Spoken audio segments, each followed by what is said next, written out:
Hello friends, नमस्ते, प्रणाम। माय YouTube channel में आप सभी का स्वागत है। मेरा नाम रूपम यादव और जौनपुरी दीदी के चैनल में आप सभी का स्वागत करती हूँ। और जौनपुरी दीदी एक प्यार से नाच गीत लेके आई हैं आप लोग के बीच में, तो कैसा लगेगा वो नाच गीत आप लोग कमेंट में जरूर बताइएगा।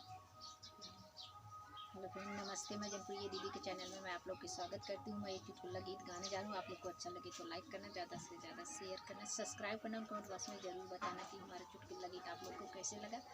थोड़ा आप इधर हो जाए, मेरी सब दिखाते नहीं दिखाते, अच्छा तो धोखे से खड़ी रही। चल।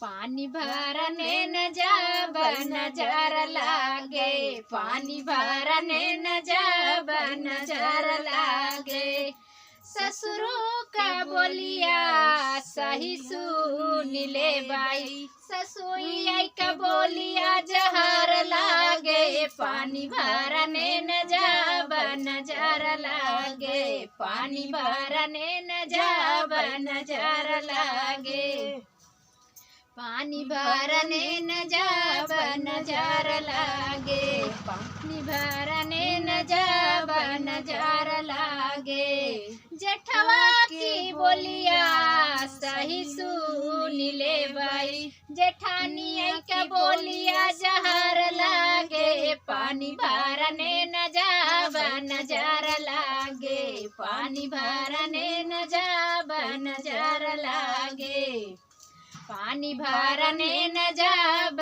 नजर लागे, पानी भरने न जाब नजर लागे, देवरा की बोलिया सही सुन ले बाई, देवरानी का बोलिया जहर लागे, पानी भरने न जाब नजर लागे, पानी भरने न जाब नजर लागे, पानी भरने न जाब नजर लागे।